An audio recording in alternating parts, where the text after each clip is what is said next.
bispo, ele faz uma obra lúdica, né? Isso é um mistério, né? Como ele, dentro daquela solidão, ali na cela dele, tá pintando, tá bordando um mundo lindo, um mundo colorido, um mundo encantador, né? Isso é uma coisa ainda que a gente tem que pensar, né? Como não deixar se enganar por tanto lirismo.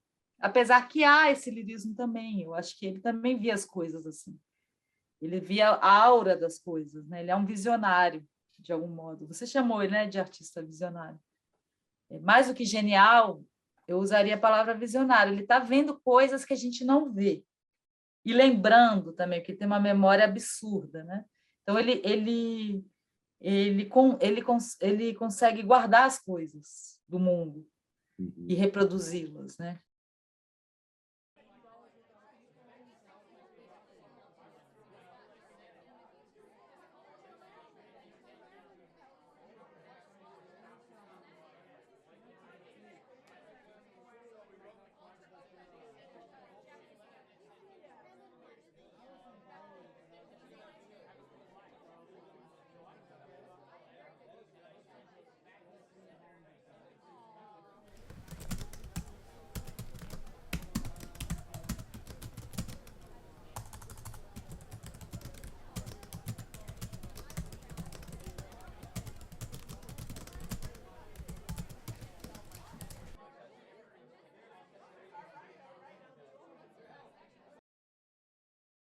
Pessoal, sejam bem-vindos a mais essa edição do nosso canal Inconsciente Coletivo, episódio da série É Preciso Falar sobre Saúde Mental. Hoje a gente vai falar sobre Arthur Bispo do Rosário, o artista visionário que ganhou uma exposição no Itaú Cultural. A exposição vai até outubro, de terça a sábado, das 11 às 8 da noite, domingos e feriados, das 11 às 7 da noite. Quem vai conversar com a gente é a Silvana Geia, historiadora. Ela está escrevendo um livro sobre Arthur Bispo do Rosário, acaba de lançar um livro sobre outra interna e artista, que foi a Aurora Cursino dos Santos. Escreveu esse livro em parceria com o psicanalista Joel Birman, que inclusive já foi entrevistado nessa série. Também a Silvana é autora de um livro sobre a história da tatuagem no Brasil. Silvana, seja bem-vinda aqui ao nosso canal. Obrigada, Maurício. É um prazer estar aqui e principalmente para falar do Bispo, que me dá muito prazer falar do Bispo, pela beleza que é a obra dele, né? Sim, prazer também de poder compartilhar essa conversa com as pessoas. A gente pensou aqui em iniciar a nossa conversa, na verdade, com um roteiro visual, né? A gente selecionou e organizou algumas imagens, e a Silvana primeiro vai fazer uma apresentação sobre a trajetória, digamos assim, do Arthur Bispo do Rosário. Então, eu vou compartilhar aqui a tela para a Silvana monitorar. Bom, eu vou começar apresentando o artista, né? O Arthur Bispo do Rosário. Ele nasceu provavelmente em 1909, no estado de Sergipe, numa cidade chamada de Aparatuba. Eu acho, ele deve ter trabalhado ele é uma região de cana-de-açúcar, e como eu vou escrevendo sobre ele conforme as coisas que ele vai lembrando, né, e fazendo na obra dele, né? Então ele provavelmente trabalhou em engenho. Eu acho que o pai dele era carpinteiro. Ele tem alguma relação também com a linha de trem que tinha chegado no estado naquela época. Depois ele vai para a Escola de Aprendizes Marinheiros de Aracaju, e de lá mandam ele para o Rio de Janeiro, onde ele vai ser marinheiro por 8 anos, mais ou menos, e também pugilista profissional, que é o grande sonho dele, eu acho. O projeto da vida dele era ser um grande pugilista e tal. Mas quando ele sai da Marinha, ele vai trabalhar lavando bonde, borracheiro de ônibus, tal, até que ele tem um acidente no pé, que ele tem que parar de lutar boxe. E ele vai morar como empregado doméstico na casa de uma família, e 1 ano depois ele tem uma espécie de surto messiânico, né? ele tem uma visão, né, que ele seria o novo Messias, né, que ele seria Jesus Cristo voltando à Terra para julgar os vivos e os mortos, né, conforme a gente pode ler em algumas passagens da Bíblia, né, que teria essa volta do Messias. Né? Esse surto ele é determinante, né? Ele começa, ele é em 38, né? Aí vão mandar ele para o Hospício da Praia Vermelha, né? E depois para a colônia Juliano Moreira, e aí ele vai, a partir de 38, ele vai entrar e sair dos 3 hospícios do Rio, né? O da Praia Vermelha, a colônia Juliano Moreira e lá em Engenho de Dentro, né? Mais conhecido pelo trabalho que a Anísia da Silveira fazia lá, mas são os 3 grandes hospícios públicos do Rio. E ele vai passar de 38 até 89, quando ele morre, a maior parte do tempo em hospícios, mas alguns anos ele sai e vai continuar trabalhando para essa família que tinha abrigado ele, né, quando ele se machucou. E isso tudo está na obra dele, né? Eu acho importante, ele tem a obra é altamente biográfica, né? Por isso que é um prato cheio para os historiadores, né? Por isso que eu me interessei tanto para trabalhar com a obra dele e que não deixa de ser uma autobiografia, né?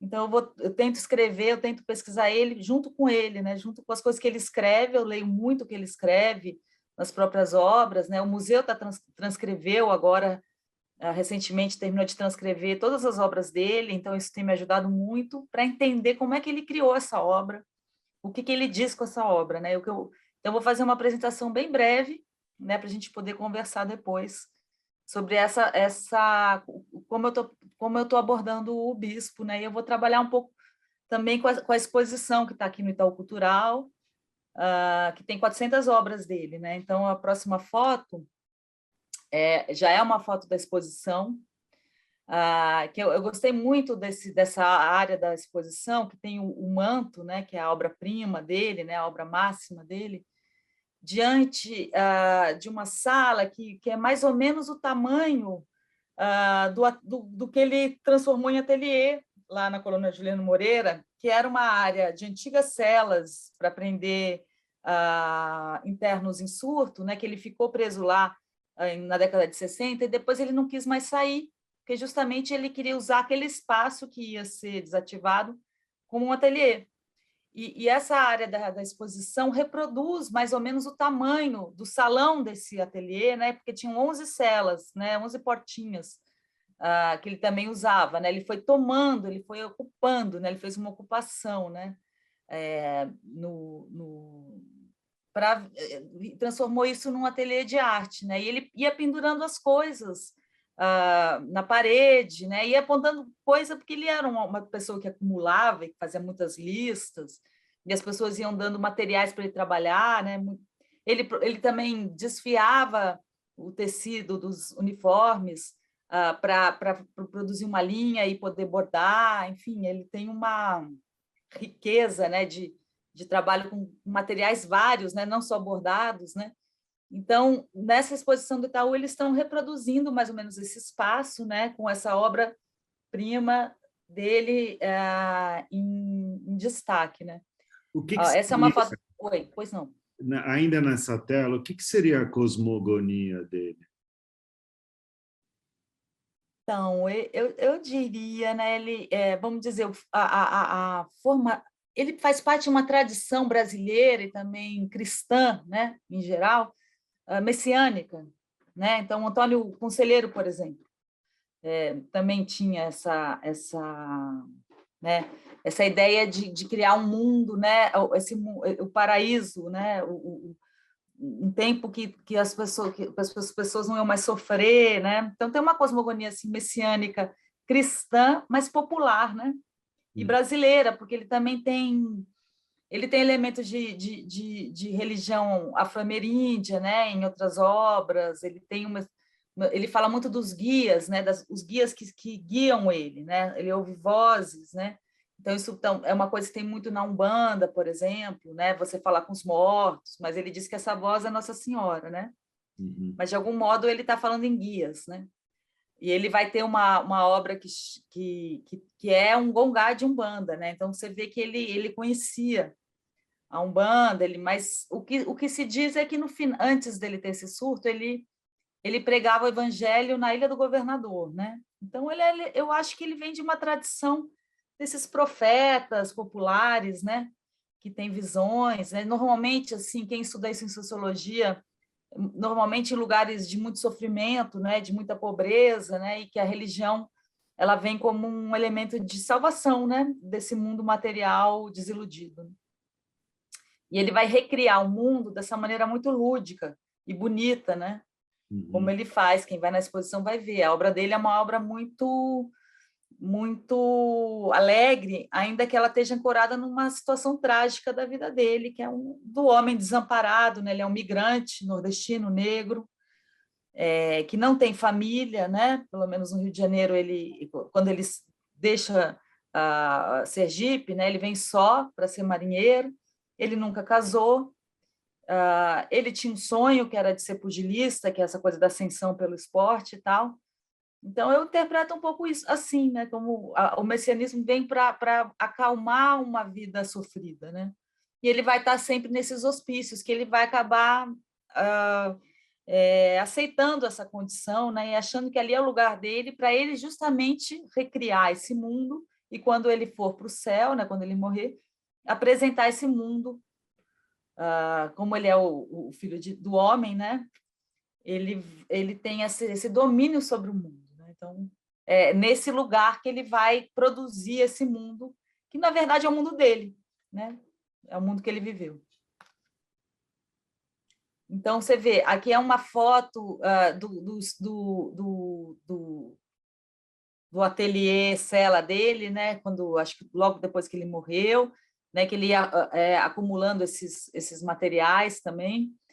Essa é uma foto que eu fui lá recentemente. Eles estão preservando essa área, então dá para vocês verem mais ou menos como era, né? Pelo menos o imóvel. Ele vai é um prédio que está tombado, que vai virar um centro de memória, né? Eles estão reformando. Aqui eu vou falar um pouco de algumas linhas de trabalho de arte dele, né?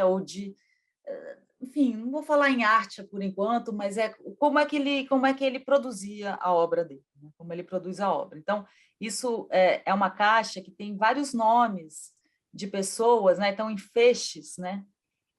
De pessoas que ele vai lembrando, que ele chamava de fichário. Ele vai lembrando dessas pessoas e coloca o que elas faziam aqui na Terra, né? Então, seja no navio que ele trabalhou, num hotel que ele trabalhou, em Japaratuba, na escola de aprendizes, ele vai colecionando esses nomes para dizer, justamente como ele está escolhendo quem vai ser salvo e quem não vai, ele lembra das pessoas para depois fazer uma seleção e colocar nas obras finais, né? Então, isso é um feixe do Tender Belmonte, que é um navio que ele trabalhou na Marinha, e tem aí nome de vários marujos que ele conheceu, né? Ele bota o nome, sobrenome, a função, ele tem uma memória absurda, né? E aí Aí ele depois... mostra quem vai se salvar e quem não vai? Pois é, então, eu acho assim, agora entendendo um pouco a obra dele, eu acho que ele primeiro faz esses fichários, assim, faz os nomes, e depois ele finaliza, por exemplo, e faz obras finais, que esse aqui é uma vitrine, ele chamava de vitrine, né? Com nomes de mulher, e ele tem uma clivagem muito clara na obra dele dos nomes.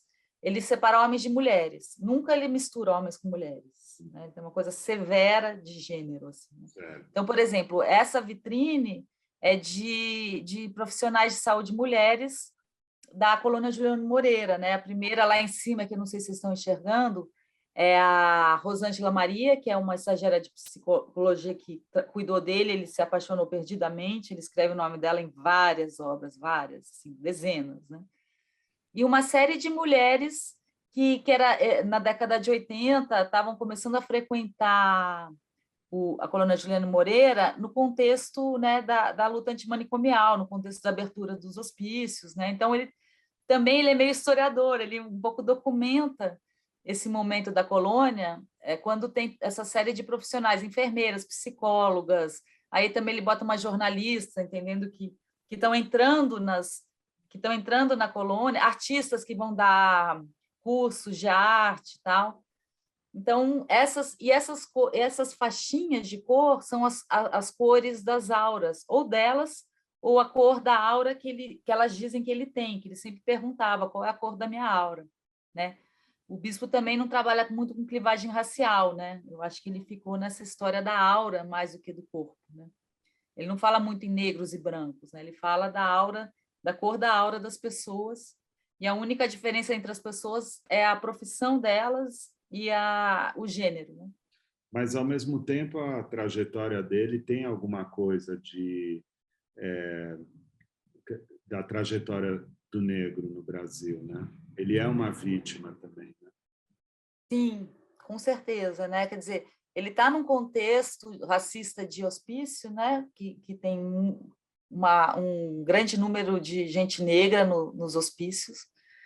De São Paulo menos, mas no Rio com certeza uma maioria, né? Provavelmente uma maioria. O racismo prende, né? Os negros, seja no hospício ou nas prisões, né? Quer dizer, como eles são marginalizados racialmente, né? Ele está nesse contexto. E ele também isso não tá, ele não diz claramente na obra, mas ele deixa rastros, né? Então, por exemplo, nas faixas, ele faz umas faixas de misses, ele borda, né? Nas faixas da Rodésia e da África do Sul, ele repara, ele escreve os subúrbios negros segregados. Ele tem um mapa da África, que eu não acho que nem foi ele quem fez, mas ele botou assim no pé da cama dele. Ele vem de uma cultura afro-brasileira de festas, né? Ele borda algumas dessas festas. Quando ele borda sempre com linha azul. Única pessoa, que é uma entidade, não é nenhuma pessoa, é um santo, né? Que ele põe a tinta preta, é São Benedito, né? Que é um santo de devoção no Brasil, negro, né? Que os ex-escravizados, os escravizados e depois seus descendentes têm uma devoção muito forte. Então, isso vai aparecendo nessa história que ele vai contando de si, né?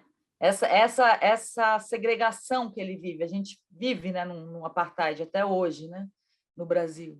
Então, ele é um sujeito segregado, né, que é levado à loucura por esse sofrimento, né? Mas ele vai, pela obra que ele constrói, né? Ele vai poder se expressar, né? Ele vai chegar aos corações, né? De um modo diferente do que ele imaginava, né? Não como o Messias, como ele gostaria, né? Mas como um artista que a gente transformou ele. Certo. Essa obra que, por exemplo, também tem obras assim, que a gente chama de obra, mas para mim era uma coisa em progresso, né? Ele, por exemplo, copiava nomes de mulheres, ele tem um fascínio pelas mulheres, né? Então ele copiava, quando não são pessoas que ele conheceu, são mulheres que ele lê na imprensa, né? Ele lia muita revista e jornal, seja velho ou da época dele, e ele vai copiando o nome das mulheres, né? Que ele lê na imprensa. Então, sei lá, ele já copiou o nome da Hilda Hilst, copia nomes de atrizes, copia nome de jornalistas, né? E ele vai fazendo, vai botando isso em ordem alfabética, né? E esses nomes com sobrenomes variados, né? Ele fez a Carolina Maria de Jesus, estava na exposição da Carolina, né? Então esses fichários não são exatamente obras, né? É uma preparação de uma coleção de mulheres que ele fazia, né? Eu não sei qual era o fim que ele ia dar para esse tipo de lista que ele fazia. Outro tipo de lista, a lista de coisas que existem, né?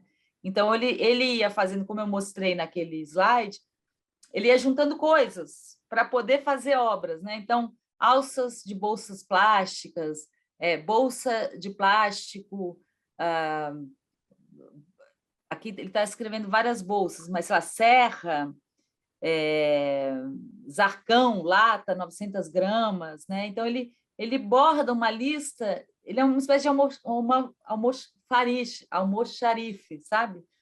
Ele é tanto um arquivista quanto um almoxarife, ele vai juntando as coisas e ele lista, mods livre, absorvente para moças, marca Johnson, né? Então, aí, sem querer, ele faz uma espécie de inventário da vida material daquele momento, né? ainda que sejam restos de coisas que vão para o hospício, mas é como no Baudelaire, né, que o trapeiro ele conta a história da cidade, né, o trapeiro que cata o lixo à noite, né, que o Walter Benjamin vai falar sobre esse trapeiro, né, o catador de lixo. Ele conta uma história ao avesso da cidade. O bispo está fazendo isso, ele está catando os restos e, de algum modo, dizendo qual é a cultura material daquela cidade e para onde vão os restos, né? Então, é uma vitrine, de novo, como ele fala. Então, a obra dele tem algumas estruturas. As vitrines são tanto de nome quanto de coisas. São temáticas e não temáticas também, né? Às vezes ele faz uma vitrine só para guardar coisas.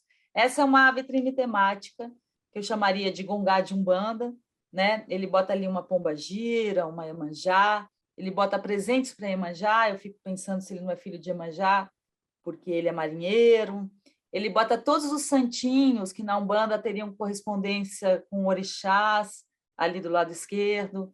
Ele bota colares de conta, né, que são as guias, o signo de Salomão, que é um signo muito importante dentro da Umbanda, um signo místico dentro da Umbanda.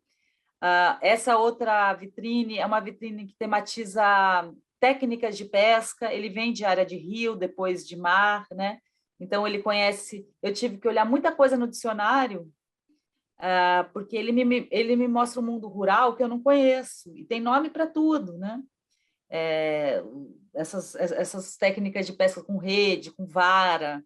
Então, ele faz essas composições muito harmônicas, né?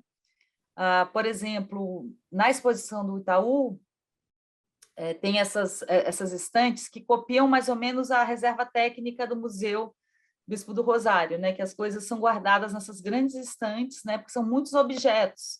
Além das vitrines, agora é uma outra estrutura, né? Da obra dele, que são objetos, né? Então, ele, por exemplo, um tema dele é os esportes, que na Marinha tinha uma praça de esportes, né? Então, ele começa a lutar boxe dentro da Marinha, então ele bota as barras de exercício, peso, raquete de tênis, raquete de ping-pong, quadra de vôlei, né, que é uma coisa que a gente não esperaria tanto, assim, mas é um tema da modernidade. O bispo é um artista da modernidade, ele faz muitas evoluções tecnológicas do século XX, porque ele atravessa o século XX, né? Então, isso é muito legal na obra dele. Voltando aqui um pouco para a área rural, esses boizinhos estão na exposição, né? E ele bota o nome dos bois, né? Porque o engenho de cana, antes do trem, só funcionava carro de bois. Então, ele esculpe bois e lembra os nomes deles, e são nomes típicos, né? Eu li um tratado sobre carro de boi, então, esses nomes que ele bota, Riachuelo, que por exemplo, são nomes de batalhas importantes do Brasil, era um nome típico de boi, rochedo, coisas na natureza, limoeiro, ou enfim, né? Ele vai fazendo também uma espécie de etnografia do Brasil, né? Porque ele vem do campo e vai para a cidade, né? Então, o pai dele era carpinteiro, provavelmente antes de ir para o trem, fazia carro de boi, isso é um carro de boi, né? Que tem essa roda circundada por ferro, né? Que o carro de boi foi o primeiro veículo a rodar no Brasil, justamente para fazer o engenho de cana funcionar, né? Desde levar a cana até o engenho e do engenho para o embarque, né? Era o meio de transporte do Brasil. Até hoje ainda existe, mas na época dele ele estava começando a ser substituído pelo trem, né? Lá em Sergipe. Então, ele vai fazendo esse registro. Ele também tem essa lembrança dessas festas, aí entra a negritude dele, quer dizer, essas festas aqui é um cacumbi lá de Japaratuba, ele faz um chapéu de reisado, né, que ele chama isso, né, de chapéu de reisado, que tem esses espelhos. Esses espelhos é uma tradição africana, né, afro-brasileira, de usar espelhos para refletir espíritos maus, né? Então, ele faz um bate-zabumba, que está aqui, que é esse...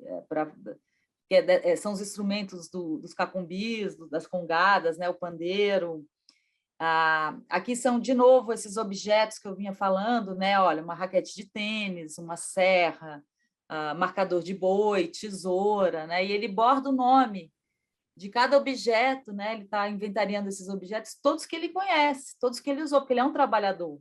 Então, muitos dos objetos que ele lista são objetos que são ferramentas de trabalho que ele é muito habilidoso, ele é um grande artesão, né?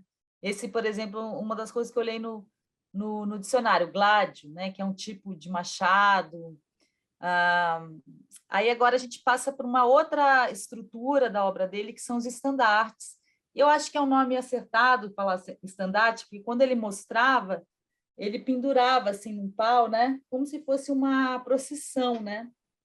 É como se quando ele fosse para o céu, atrás dele os anjos iam levando esses estandartes para que estão também inventariando as coisas, né? Nesse caso seria um ser humano e todos os órgãos do corpo dele.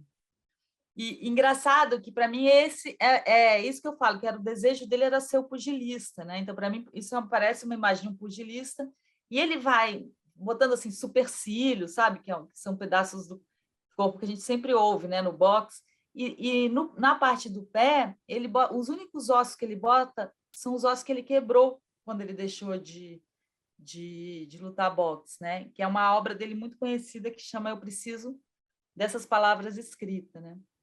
E do lado esquerdo ele coloca palavras com a letra A, né? E do lado direito ele narra o dia que ele teve essa visão, em 1938, como é que foi que ele teve a visão. Então, ele está na década de 70 ou 80, reproduzindo a história que ele conta quando ele chega no hospício em 38, né? Então, isso vai para a vida com ele, né?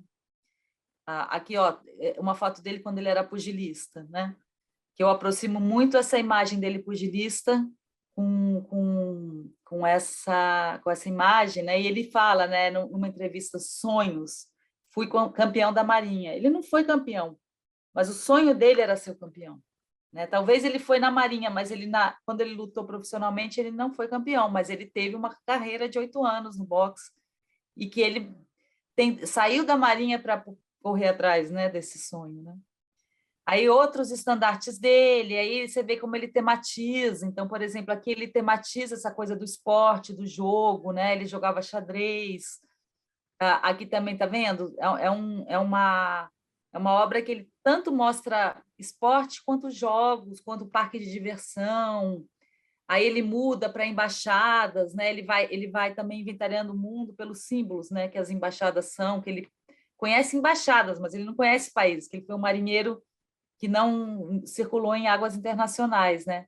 É aqui de novo o gado, lá de Japaratuba.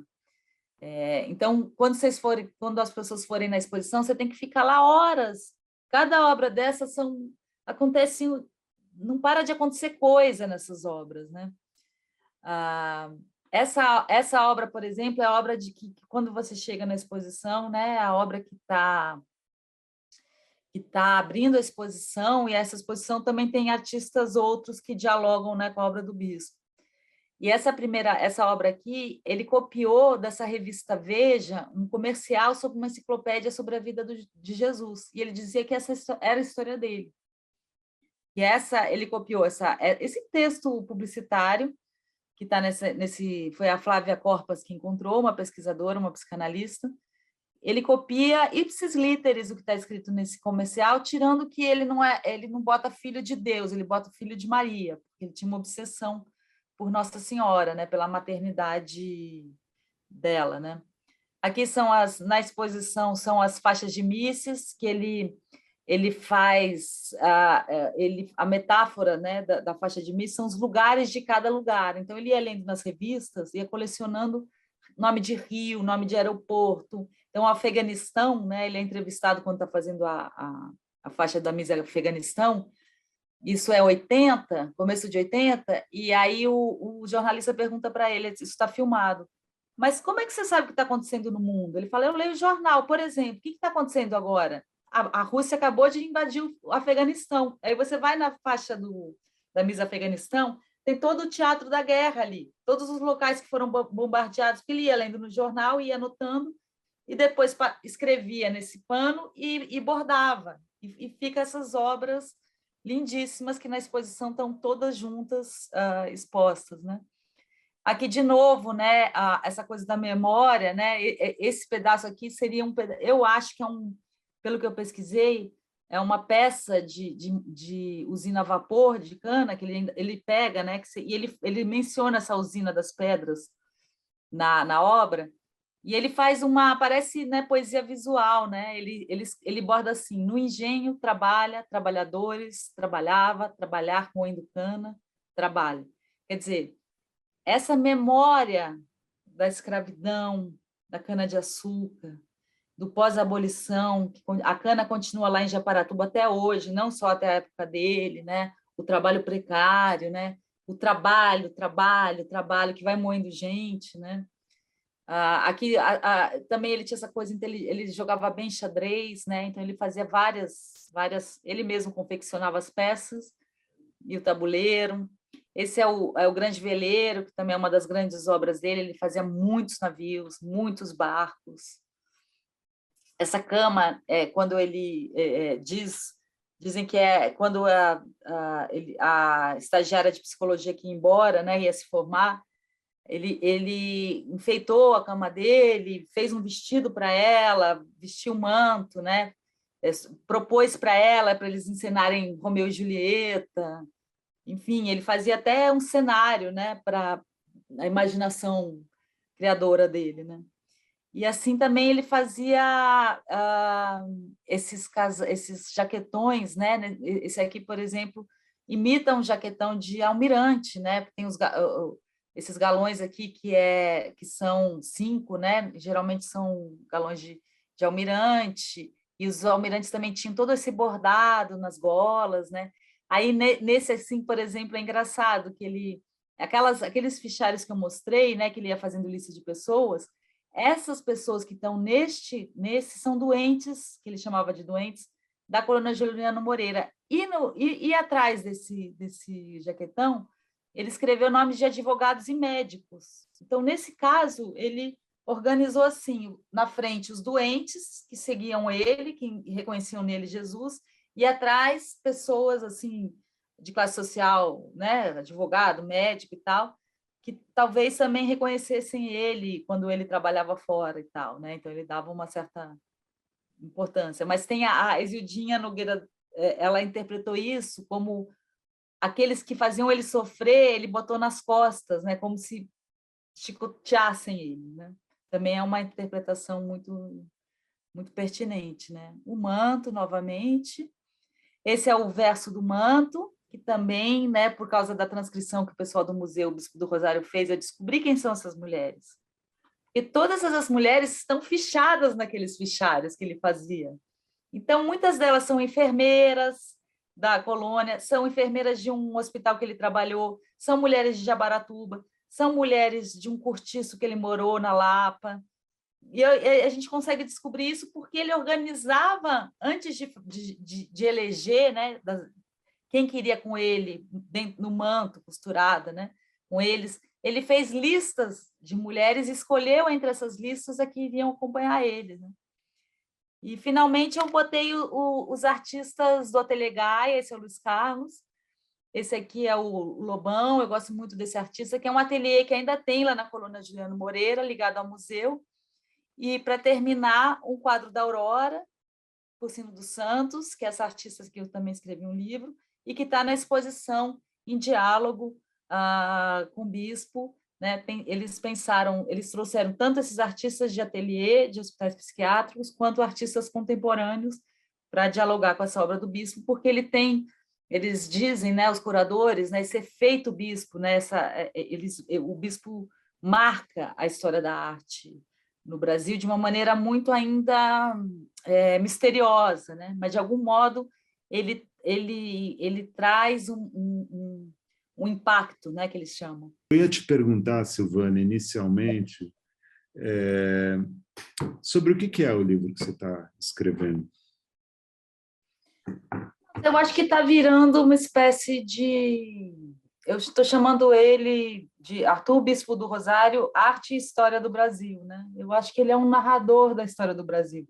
Uhum. Acho que ele condensa isso como a gente estava falando, né? Ele é um homem negro, migrante, né? Ele atravessa o Brasil e ele atravessa o século XX. Uhum. Mas, para além do século XX, ele conta essa história, como ele vem de uma área de cana-de-açúcar, colonial, inclusive, que também era um aldeamento indígena. Então, eu acho que falar sobre ele, sobre a obra dele, é falar sobre o Brasil, por causa da amplitude, né, que ela alcança, né, e da riqueza. Então, mas aí, quer dizer assim, situando ele num contexto histórico, né? Digamos assim, né? Ele seria uma expressão do contexto histórico brasileiro, vamos dizer assim, né? Sim, né? Você vê, o Brasil é um lugar de, né? Tirante os indígenas, né? É um lugar de chegada de gente, né? E também de movimento, né? Do século XIX para cá, né? Tem um movimento interno, né? Tem tanto os imigrantes chegando de fora como uma migração interna, né? Norte-sul, né? Que começa já no XIX, mas é mais forte no XX. E ele é um desses milhares, né, que estão vindo do norte para o sul, no caso dele por uma questão militar, e isso também, o fato dele ser um militar faz diferença, tem um modo de olhar o Brasil de um outro ponto de vista, porque normalmente a gente não conhece muito histórias de soldados e marinheiros, né? Os Estados Unidos é rico nesse conhecimento até por causa dos filmes, né? Porque os Estados Unidos estão sempre em guerra. Então a gente conhece muito essa história militar americana. Mas a nossa história militar, talvez por conta da ditadura militar, ela também é muito rica socialmente, sabe? A Marinha e o Exército eram ministérios, né? Tinha uma boa parte do orçamento do Império e da República eram para as forças militares. E aí elas continuam aí, né? Nos assombrando e tal. E essa experiência dele como militar. E você que leu as coisas que ele escreveu, porque você leu bastante, né? Você comentou que você leu bastante. Você também observou, analisou, estudou bastante a catalogação de objetos feita por ele. A que conclusão você chega sobre o legado dele? Olha, eu tenho, não sou só eu, né? Mas acho que muita gente, mas é difícil de definir por quê, né? Considero ele um dos maiores artistas brasileiros, né? De todos os tempos, principalmente século XX.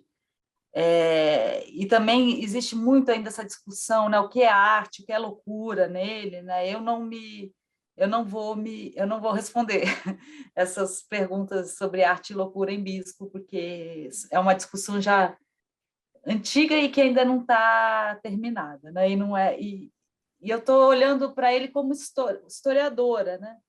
E ele como narrador. Ele é um grande narrador, né? Porque por essas palavras, por esses nomes de pessoas, ele não tem textos, pouquíssimos textos, como a gente conhece, né? Um texto, ele tem muita lista, né? Mas essa quantidade enorme de lista e essa quantidade enorme esse inventário enorme de objetos, né? E cenas que ele produz, né? Nos estandartes, né? Eu acho que ela vai me contando uma história do Brasil vista de baixo, né? E de um cara que tem uma experiência, que tem uma habilidade manual fora do comum, né? Um trabalhador braçal, mas que tem uma capacidade enorme de fabular, né? Então acho que aí está a arte dele, né? De fabular e narrar. Então eu como narradora, eu como historiadora, encontro nele um testemunho do Brasil raro. Então, esse testemunho ele passa um pouco por uma reviravolta nas instituições psiquiátricas do poder, né? E ele Eu conta acho que como é a vida nesses lugares, né? Como ela era, né? e ele pega tanto um ponto trágico desses lugares, né, como campo de concentração, que basicamente que era isso até a década de 70, e a virada na década de 80, né, da reforma manicomial, né? Ele registra inclusive isso, né? E ele acha um lugar de liberdade dentro do hospício, muito raro também, né? Esse ateliê que ele cria, porque não é um ateliê como a Nise criou lá no Engenho de Dentro, né? Institucional. É um ateliê que ele criou como uma espécie de quilombo de uma pessoa só. Mas é um quilombo de uma pessoa só que tem uma multidão, né? Que é a história dele e essa multidão que vem junto com ele, de marinheiros, de carpinteiros, de oficiais, de enfermeiras, né? Então, eu acho que sim, ele olha o hospício, ele traz um hospício de uma maneira muito particular, que ele também não tinha não existe outro caso no Brasil parecido, né? Um cara que tem um ateliê por tantos anos dentro de um hospício, isso é raro. Então, isso torna ele muito original e a longevidade da produção da obra também, porque você chega a mais de 1.000 objetos, né? Na obra do Bispo, assim. E alguns desses objetos de uma riqueza que você pode passar um dia olhando um daqueles estandartes e para você ver os universos sobre os quais ele está falando. Que se a obra tem uma coisa meio religiosa como estrutura, né, messiânica, né, de inventariar o mundo, como Noé teria feito com as espécies, né, as pessoas comparam muito o bispo com Noé, né, aquele cara que está salvando as coisas que vão ser, estão escolhendo o que vai ser salvo, né?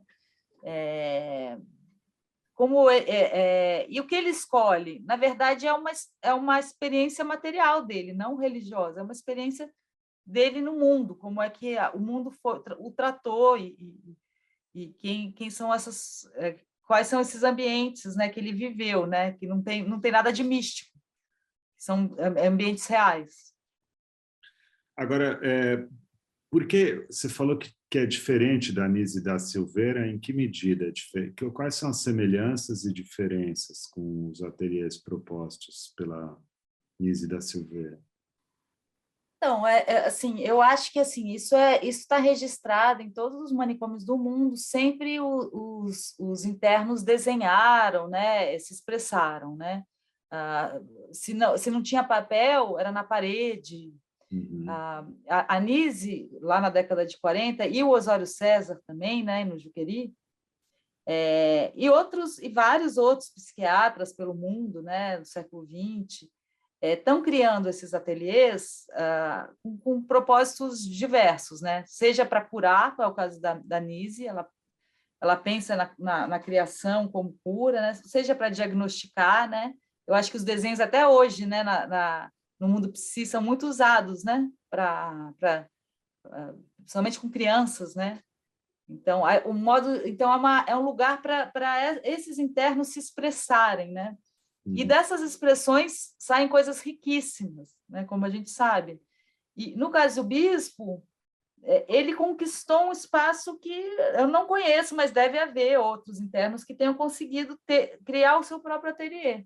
Então, a diferença é essa. É um ateliê de uma pessoa só, e, no caso da Nise, é um ateliê dos clientes, que ela chamava, né? Que dura por anos e que tem milhares de obras de várias pessoas, coletivo, né? E o do Osório César é a mesma coisa, né? No Juqueri. O ato de bordar tem alguma representatividade? Olha, tem alguns artistas internos também que bordam, mas na minha interpretação, o bordado do bispo vem da experiência dele na Marinha, porque os marinheiros bordavam, ele era sinaleiro, então talvez ele também bordasse patentes e tal. Né? Tem outros pesquisadores que acham que vem de Sergipe, que também tem uma tradição de bordado muito forte, mas eu acho que uma coisa não exclui a outra. Eu acho que vem de uma experiência dele, seja em Sergipe ou na Marinha. Tanto que, quando ele chega, as primeiras fotos dele, né, de identificação nos hospícios, ele já tem roupas bordadas em 38. Ele já está abordando. Isso é uma coisa, eu mostro, na minha tese de doutorado, eu mostro que tem, nos Estados Unidos, nos museus americanos, tem roupas de marinheiros bordadas. Né? Então, é uma tradição internacional, que os marinheiros trazem muita cultura, eles eram a internet, né, de antigamente, eles eram os caras que rodavam o mundo. Então, a moda marinheira, né, a Navy, Foi uma coisa muito forte no Ocidente, e uma literatura, né? O Herman Melville, eles também eram os caras que o pessoal do Rolling Stones fala que pegavam discos dos Estados Unidos com marinheiros no porto. E aqui no Brasil também os punks pegavam discos com marinheiros, tecidos, né? Então os marinheiros têm essa característica cultural cosmopolita que eu acho que o bispo certamente se encaixa. Assim, agora, em termos de repertório, eu sei que a sua especialidade é a história, né? Mas você acabou transitando pelo assunto da psicanálise do inconsciente. É inevitável, né? Inevitável. Tem uma gramática, né? Por exemplo, na Aurora e no próprio bispo, né? Assim, é um outro modo de operar a narrativa, né? Então, eu acho que eu não sou psicanalista, mas o trabalho da Aurora foi feito, né, como um pós-doc com o Joel Birman, né? E ele cuidou mais dessa parte, né? Porque é sempre um perigo. Eu acho que é muito desejável a interdisciplinariedade, mas às vezes você que vem de outra área, né? Você vai ler. Eu li muito Freud, mais Freud, Lacan eu não li. E gostei muito, mas eu não me sentia assim autorizada para falar sobre loucura, né? E aí por isso que o Joel fez essa parte no caso da Aurora. No caso do Bispo, que já não é mais ligado à psicanálise, eu acho que é possível. O Bispo é louco, né? Louco é polissêmico, né? Mas ele não é só isso. Então há muitas teses de psicanalistas e de psicólogo, né, na psicologia sobre bispo, muitas interpretações, mas eu acho que esse lado biográfico, esse lado, ele está dizendo coisas, quer dizer, os loucos estão dizendo coisas que fazem sentido também, né? São outras lógicas, são outras maneiras, né? Essa obsessão por lista, ou essa obsessão de ficar dentro de um cubículo bordando, né? Não deixa de ser obsessivo e tal. Mas ele tá me contando uma história. Eu estou entendendo o que ele está dizendo, né? Uma amiga minha ontem falou sobre a hiperlucidez da loucura, né? Talvez. Eu acho que tem é inteligível muitas vezes o que os loucos estão falando, porque eles também. O Freud diz que a psicose, né, a loucura, ela tem um acesso maior ao inconsciente, né? Teria o inconsciente fica mais visível, né, nos loucos, e também que o delírio é uma forma de cura, né? É uma forma de transformar o mundo que está te enlouquecendo. Então você consegue, por essa... Eu falo disso, né? A gente, na história, normalmente a gente está falando do consciente, mas e o inconsciente na história? Como é que ele fica? Ele existe, né? Eu não uso esse termo, né, junguiano, inconsciente coletivo, mas eu não acho ele ruim, de algum modo, né? Eu acho que tem alguma coisa que eu não sei se tecnicamente chamaria inconsciente coletivo, mas o indivíduo, ele não é só consciente, né? Isso eu aprendo com a psicanálise, né? O inconsciente nos constitui, então ele tem que constituir história também. Então cabe a nós, nessa interdisciplinaridade, né, fazer essa troca entre a história e a psicanálise, que ambas querem escutar o outro, né? Então essa escuta do inconsciente para a história é muito importante. Eu estou engatinhando nesse. Então... Eu acho curioso, porque se fala em impulso criador, depois eu li no verbete sobre a Aurora, na Enciclopédia Itaú Cultural, falava dos ecos dos povos primitivos, né? Ou até das falas das crianças. Eu não sei, para mim tudo isso faz parte de um repertório que remete um pouco ao inconsciente mesmo, né? Sim, mas então mas é um inconsciente que todos temos, né? Não só loucos, crianças e primitivos. Eu acho que nós que normais, entre muitas milhões de aspas, eu nem me considero normal, mas vamos dizer, eu sou vista como normal na sociedade. Acho que a gente tem muito a aprender com esse jorro dos loucos, né? Com essa liberdade, com essa censura menor que eles têm, né? Eu acho que os loucos, eles têm menos censura que a gente, né? Dentro dessa estrutura psíquica, né? Que o Freud fala, né? Da censura como um elemento civilizador, né? Do humano, né?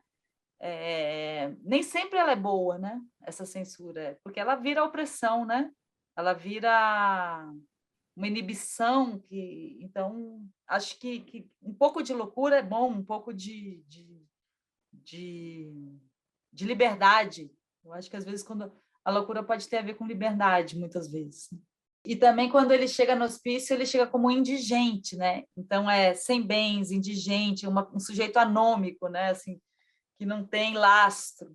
E no entanto, ele é dessa riqueza, ele tem uma história fantástica, que é uma história do homem comum brasileiro, né? Uma história que se repete com frequência, mas o que é extraordinário é como ele vai narrar essa história, né? Isso é extraordinário no Bispo, isso me fascinou. Acho que como narrador é um dos meus preferidos da história do Brasil. E a Aurora, Silvana? A Aurora, então, eu te falei, como eu trabalhei com marinheiros, eu fui fazer livro sobre a tatuagem. E, na época, eu trabalho com tatuagem até a década de 70. Quem se tatuavam eram as prostitutas, ou mulheres mais livres, né? E aí eu me juntei nessa época eu escrevi a história de uma outra prostituta muito tatuada, a Beatriz, e eu me aproximei do movimento de prostitutas que tem no Brasil há 30 anos, e eu fiquei fascinada com esse movimento. Elas me ensinaram muito sobre o que é ser mulher, né, sobre sexualidade feminina, sobre essa interdição, né, que ainda existe na sexualidade feminina, que é um tema muito freudiano, né? As histéricas, a psicanálise nasce, né, das mulheres que estão revoltadas, né, contra a opressão sexual, né? E aí eu entendi que as prostitutas tinham alguma coisa a nos ensinar, né? Aí quando eu descubro que a Aurora era prostituta e que ela deixa uma obra de mais de 200 quadros, que está narrando isso como bispo, né? Eu trabalho muito a memória nesses dois artistas, que está narrando uma experiência na prostituição na década de 10, 20, 30, também é muito raro, é um outro testemunho muito raro, e é um testemunho de revolta, né? Porque ela é uma mulher que sofreu muito, né? Contra a polícia, oprime, depois vai para o hospício, está levando choque, e ela está contando isso tudo nos quadros dela, né? E então, inicialmente o projeto era o Bispo e a Aurora, como o marinheiro e a prostituta, né? Que é esse par meio arquetípico, tal, mas eu precisei separá-los, né? Mas eles vêm de um mesmo universo marginal, né? Cultural. Mas o componente da revolta não é tão presente no Bispo, né? Não, o Bispo ele faz uma obra lúdica, né? Isso é um mistério, né? Como ele, dentro daquela solidão ali na cela dele, tá pintando, tá bordando um mundo lindo, um mundo colorido, um mundo encantador, né? Isso é uma coisa ainda que a gente tem que pensar, né? Como não deixar se enganar por tanto lirismo. Apesar que há esse lirismo também, eu acho que ele também via as coisas assim. Ele via a aura das coisas, né? Ele é um visionário, de algum modo. Você chamou ele, né, de artista visionário. Mais do que genial, eu usaria a palavra visionário. Ele está vendo coisas que a gente não vê. E lembrando também, que tem uma memória absurda, né? Então, ele consegue guardar as coisas do mundo e reproduzi-las, né? Eu não tenho a memória que ele tem, jamais vou ter. Muito pouca gente tem. Eu acho que né, ela é uma memória inteligente nesse sentido. Ô, Silvana, onde que... porque esse é o registro, é todo um registro de uma época, né? De um passado, de um presente, até de um futuro de uma época, né? Onde que estão essas pessoas hoje? Estão nas ruas?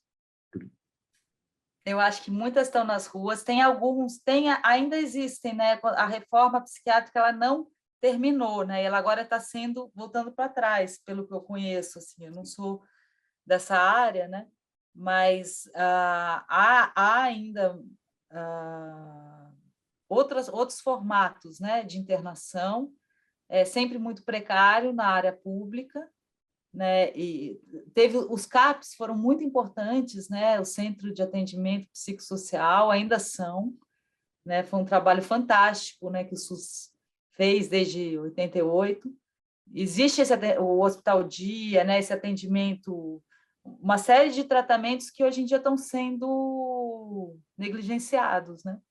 E a luta continua, né? Mas eu acho que muita gente, você vê, só lembrar o caso do rapaz com diagnóstico de esquizofrenia, que foi morto pelas polícias, né? Uhum. Ele era um cara que sabia, ele vivia em sociedade, mas de vez em quando ele tinha alguma disfunção e os policiais foram avisados, né? Ele andava com a receita com ele estava agindo, tudo bem, ele estava sem capacete, ele pegou a moto, tá? Mas enfim, estava fazendo uma infração comum que muitos de nós fazemos o tempo inteiro, né? Mas ele não o louco ele não tem esse lugar, né? Mas naquela comunidade dele ele tinha, né? Naquela como ele era um homem casado, pai, a mulher, sabe? Era um homem querido. Então essa pessoa que tem esse diagnóstico, ela pode viver em sociedade e talvez em sociedades mais comunitárias, como Seja mais geralmente fácil. eles são absorvidos, né? Isso acontece mais entre os pobres do que entre os ricos, eu diria. Curioso isso, né? Eu diria, né? Não sei, mas eu acho um exemplo triste e bela a história anterior, né? Um cara desse ter uma companheira, viver em sociedade e ter um atendimento psiquiátrico público, não sei se é adequado hoje em dia, mas possível, né? Qual você acha que é a atualidade da obra do Arthur Bispo do Rosário nos dias de hoje? Olha, eu acho que a boa obra ela vai ser atual para sempre. Todos os grandes artistas são atuais, porque estamos falando sobre o humano. A obra do Bispo é sobre o trabalho. Ele mesmo diz, é sobre os trabalhos que existem. Ele diz isso com essa palavra. Ele é um homem que bordou o trabalho humano e o trabalho do braçal, que é da onde ele vem, né? Que é da classe dos trabalhadores. E a beleza disso, e como isso deveria ser valorizado ao invés de ser, como no caso do Brasil, que foi um país escravocrata, o trabalho braçal não é valorizado, né? Então, eu acho que ele ensina isso para a gente, assim, que esse mundo, ele é uma coisa bem do brechtiana, né? Quem construiu as pirâmides, né? Quem constrói os edifícios, os navios, etc., são as pessoas, é uma multidão de homens e mulheres que não são valorizados. Então, eu acho que uma das belezas do trabalho do bispo é trazer esse trabalho à tona de uma forma tão lírica, né? Mostrando o valor do trabalho humano, né? Que é uma coisa muito marxista mesmo, também, se for pensar, né? Esse valor que não é valorizado, né? Que no capitalismo vira mais-valia, né? É o trabalho de muita gente que é mal remunerada, né? Mas que são as pessoas que estão fazendo o mundo funcionar, né? A roda girar.